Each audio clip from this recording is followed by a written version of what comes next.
সুপ্ৰভাত। মহীশূৰৰ অসমীয়া ভাষা সাহিত্য চৰ্চাৰ মঞ্চ পোহৰ জোনাকীৰ প্ৰথম বৰ্ষপূৰ্তি অনুষ্ঠানৰ পবিত্ৰক্ষণত অনুষ্ঠানটিলৈ মোৰ শুভকামনা জনাই হীৰেণ ভট্টাচাৰ্যদেৱৰ কবিতা মোৰ দেশ এই কবিতাটি পাঠ কৰিবলৈ ওলাইছোঁ। মোৰ দেশ, মোৰ প্ৰাণৰো প্ৰাণৰ, মোৰ গানৰো গানৰ, মোৰ দেশ। মোৰ প্ৰতিটো কামে, মোৰ প্ৰতিটো চিন্তাই এই দেশৰ বুকুত ৰচে হয় সোণোৱালী ভৱিষ্যতৰ সপোন। মোৰ জীৱনৰ আহে আহে, মোৰ যৌৱনৰ কোহে কোহে, সেই সপোনৰ কলৰোল। দেশে দেশে দেশ আছে, এনে বহু দেশৰ অৰঙে দৰঙে মই ঘূৰিছোঁ, বহু বন্ধুৰ সতে হাতে হাত ধৰি ফুৰিছোঁ। কেতিয়াবা সাগৰ পাৰত, কেতিয়াবা খেজুৰ তলত, নতুবা পাহাৰ তলিত ক্ষন্তেক জিৰাইছোঁ। বন্ধুৰ সতে প্ৰাণ খুলি প্ৰাণৰ কথা পাতিছোঁ।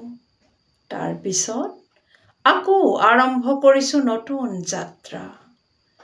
এনে বহু যাত্ৰাৰ শেষ মোৰ দেশ, যাৰ বুকুৰ উমে মোক দিছে ভাল পোৱাৰ আনন্দ, যৌৱনৰ প্ৰাচুৰ্য, জীৱনৰ নতুন অৰ্থ। এই দেশৰ প্ৰতিটো পুৱাই মোলৈ লুকাই আনে ঐশ্বৰ্যৰ বিপুল সম্ভাৰ। প্ৰতিটো সন্ধিয়াই বৈ আনে স্নিগ্ধ ফুলৰ সুবাস। প্ৰতিটো ঋতুৱে মোক দি যায় জীৱনৰ আশীৰ্বাদ। এই দেশৰ বাবে মই জীয়াই আছোঁ, এই দেশৰ বাবে মই জীয়াই থাকিবলৈ মৰণ পণ কৰিছোঁ।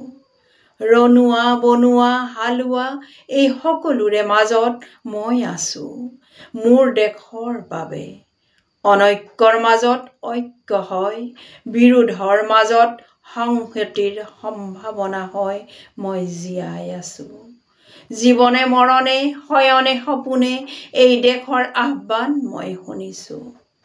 শত্ৰু মিত্ৰ সকলোকে মই চিনিছোঁ, সিহঁতৰ অন্তৰ মই বিশ্বাসেৰে জিনিছোঁ। শান্তিৰ চৰাইজুৰিক আজলি ভৰাই মই দিছোঁ। ভঁৰালৰ এমুঠি ধান, পৰাণৰ একোটি গান, আৰুতো মোৰ একো নাই।